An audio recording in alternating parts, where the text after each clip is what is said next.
ओम नमः शिवाय। हर हर महादेव। राधे राधे। सबसे पहले अपनी पूरी सच्ची श्रद्धा के साथ कमेंट में लिखें हर हर महादेव। राधे राधे। ओम नमः शिवाय। हे माता लक्ष्मी, जो भी आपके इस चैनल को सब्सक्राइब करें, वीडियो को लाइक करें, उसके घर में धन का भंडार भर देना, हमारी यही मनोकामना है। गाय माता ने स्त्रियों को दिया श्राप। दोस्तों, कौन सा श्राप गाय माता ने स्त्रियों को दिया था, जो आज हर मनुष्य और स्त्रियों को गौ माता का श्राप भोगना पड़ रहा है? दोस्तों, आज की यह कहानी बहुत ही ज्यादा ज्ञानवर्धक है, बहुत ही ज्यादा मोटिवेट करने वाली कहानी है। आंखों से आ जाएंगे आंसू। आज इस कहानी को अगर आप सही ढंग से सुन और समझ लेंगे तो आप भी हर किसी की मदद करने के लिए तैयार हो जाया करेंगे। मित्रों, गौ माता वैसे भी पूजने योग्य हैं और पूजी भी जाती हैं। गाय को गाय माता भी कहा जाता है, लेकिन वही गौ माता की आज हमारे इस देश में भी गौ माता की दुर्दशा हो रही है। जब गौ माता ने पहले एक स्त्री को श्राप दिया था, वह श्राप सभी स्त्रियों और सभी मनुष्यों को भोगना पड़ रहा है। कहीं ऐसा ना हो जाए आज इस कलयुग में भी यह जो गए दुखी हैं, वह श्राप न दे दे जिसे। कहीं ऐसा ना हो कि प्रलय आ जाए। तो मित्रों, आज की कहानी को शुरू करते हैं। उससे पहले आपसे एक निवेदन करूंगा। हे माता लक्ष्मी, जिसने भी इस चैनल को सब्सक्राइब कर दिया है, उसका पूरा परिवार हमेशा हंसता मुस्कुराता कुशल मंगल रहे, उनके घर में कभी भी धन दौलत की कमी ना रहे। तो मित्रों, अगर अभी तक अपने चैनल को सब्सक्राइब नहीं किया है तो जल्दी जल्दी सब्सक्राइब कर दें। एक बार एक किसी नगर में गोपाल नाम का व्यक्ति रहता था। गोपाल जो नाम था उसका, वह गाय माता को पाल कर रखता था।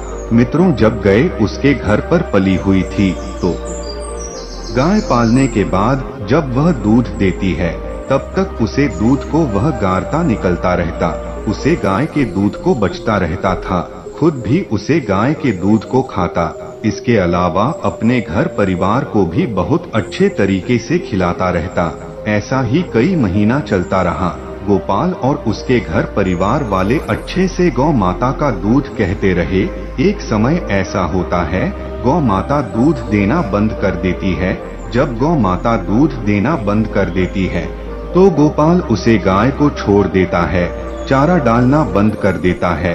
जब गौ माता को गोपाल छोड़ देता है तब वह इधर उधर खेतों में भटकने लगती है। इसके बाद ऐसा ही 2-4 दिन चला रहा। गौ माता इधर उधर भटकती रही।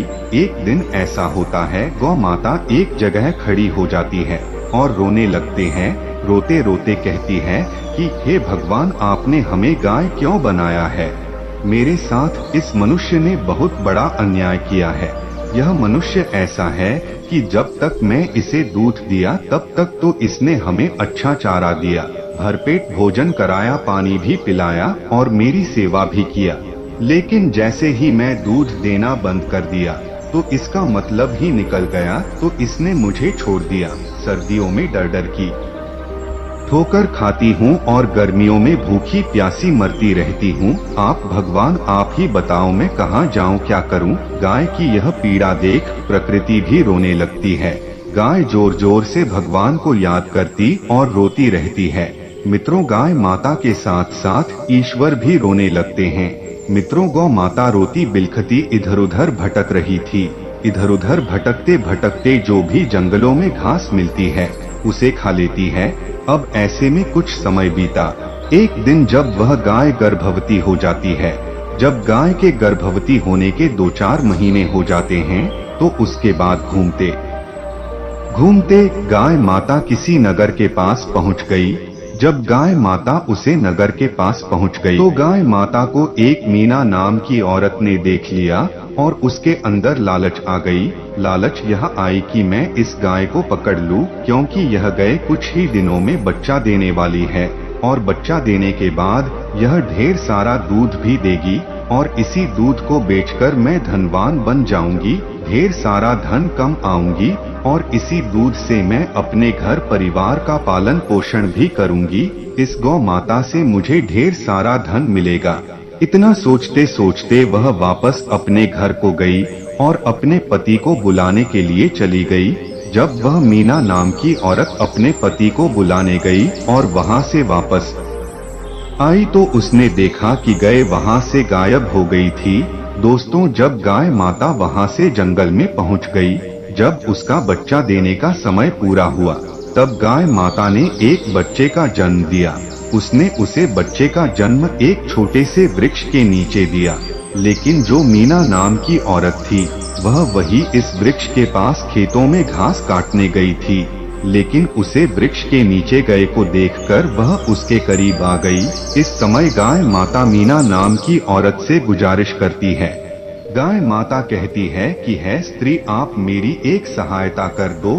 यह जो मेरा बच्चा है, मैं इसे अपने हाथों से उठा नहीं सकती, लेकिन है स्त्री, आप मेरे ऊपर एक एहसान कर दो, मेरी मदद कर दो। किसी तरह से इस बच्चे को उठाकर मेरी गर्दन पर रख दो, जिससे कि मैं इसे किसी सुरक्षित स्थान पर लेकर जा सकूं। गाय की ऐसी बात सुनकर मीना उसका मजाक उड़ने लगी, उसे पर हंसने लगी।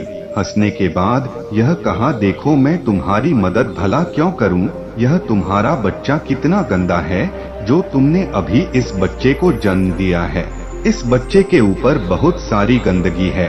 मैं तुम्हारे इस बच्चे को उठाकर सर पर तो नहीं रख सकती या गर्दन पर तो नहीं रख सकती। गाय माता ने बार बार निवेदन किया, लेकिन वह मीना नाम की स्त्री रखने को तैयार नहीं हुई। इस समय गाय माता ने जवाब दिया, मीना अभी सोच और समझ लो, क्योंकि यह बच्चा यदि मैं सुरक्षित जगह नहीं लेकर गई तो इस बच्चे को कोई जंगली जानवर मार देगा और इसे मारकर खा भी सकता है, जिससे होगा यह कि इसका जीवन समाप्त हो जाएगा। इसलिए मेरी मदद कर दो, क्योंकि यह बच्चा अभी चल नहीं पाएगा। नादान है, कोमल है, भोला भाला भी है। कम से कम 8-9 महीने के बाद यह चल पाएगा। मित्रों, उसे समय पशुओं के बच्चे 8-9 महीने के बाद ही चल पाए थे, जो कि आज जन्म लेने के तुरंत बाद चलने लग जाते हैं, जो कि ऐसा पहले नहीं था। मित्रों, इस समय गाय माता ने उसे मीना नाम की औरत को श्राप दे दिया, तुम हमारी मदद नहीं कर रही हो एक इंसान हो करके, लेकिन जो मेरा तुम्हारे लिए श्राप है, जो तुम्हारे बच्चे जन्म लेने के तुरंत बाद चलने लगते हैं। मित्रों, पहले ऐसा होता था, स्त्रियों के बच्चे तुरंत से चलने लग जाते थे, लेकिन अब तुम्हारे बच्चे मतलब मनुष्यों के बच्चे जन्म लेने के 8-9 महीने के बाद ही चल पाएंगे। लेकिन जो पशुओं के बच्चे हैं, मतलब पक्षियों और गाय भैंस हिरण, इनके जो बच्चे होते हैं वह तुरंत से चलने लगेंगे। ऐसा कहते हुए उसे गाय माता ने श्राप दे दिया। मित्रों, उस एक मीना की वजह से श्राप लग गया। वह श्राप आज हर एक पुरुष और स्त्रियों को भोगना पड़ रहा है।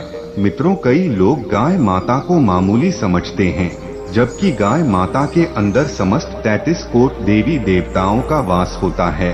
शास्त्रों की हर एक पुस्तक में गाय माता का बखान है, और जब यह 33 कोट देवता क्रोधित होते हैं, तब पूरा ब्रह्मांड हिल जाता है, कहां पर जाता है और थरथराता है। दोस्तों, यही कारण है कि पहले मनुष्य के जो बच्चे होते थे वह तुरंत पैदा होने के बाद चलने लगते थे। अपने प्रमाण भी देखा होगा। सुखदेव ने जब जन्म लिया था तो वह घर से ही निकाल गए थे जंगल के लिए। व्यास जी भी जन्म लेने के तुरंत बाद चलने लगे थे। एक नहीं, इसके हजारों प्रमाण हैं। लेकिन यह जब से गौ माता का श्राप लगा है, तब से जो पशुओं के बच्चे होते हैं वह जन्म लेने के तुरंत बाद चलने लगते हैं। लेकिन इंसान यानी कि मनुष्य के बच्चे, स्त्रियों के बच्चे गौ माता के श्राप के वजह से 9 महीने में ही चलने लायक हो पाते हैं, 8-9 महीने में चल पाते हैं। शास्त्रों के अनुसार यह माना जाता है कि जिस स्त्री का बच्चा 9 महीने या 8 महीने पहले से ही चलने लग जाता है, तो मान लीजिए उसके घर पर गाय माता का विशेष आशीर्वाद है। यानी कि वह लोग गाय माता को सच्चे हृदय से पूजते हैं और उनकी सेवा करते हैं, उन्हें खिलाते हैं। पूर्व जन्म में उन्होंने गाय माता की बहुत ज्यादा सेवा की होगी। तो दोस्तों, यह श्राप उस स्त्री को दिया था गौ माता ने। यह एक सत्य घटना है जो कि एकदम सत्य पर आधारित है। तो मित्रों, इस कथा से यह सीख मिलती है कि यदि कोई आशा है जीव हमसे सहायता मांगता है तो दिल खोलकर उसकी सहायता जरूर करें, उसकी मदद जरूर करें। यदि हम सहायता करने लायक हैं, किसी की मदद करने लायक हैं, तो हमें उसकी मदद अवश्य करनी चाहिए। यदि हम मदद नहीं करेंगे तो हो सकता है उसकी बद्दुआ हमें ना लग जाए। पहले जो श्राप हुआ करता था वह इस कलयुग में बद्दुआ हो गया है। अगर किसी मनुष्य को बद्दुआ लग जाती है तो उसका एक एक टाइम धीरे धीरे खराब होने लगता है, घर में तंगी आने लगती है। तो मित्रों, अगर आप गाय माता को सच्चे दिल से मानते हैं, उनकी पूजा करते हैं, तो कमेंट में लिखे जय गौ माता और साथ में वीडियो को लाइक जरूर कर दें। दोस्तों, हमारी यह छोटी सी प्रस्तुति आपको अच्छी लगी हो तो महात्मा ज्ञान यूट्यूब चैनल को सब्सक्राइब करना बिल्कुल ना भूले और अपने दोस्तों के साथ शेयर जरूर करें। वीडियो को अंत तक देखने के लिए बहुत बहुत धन्यवाद।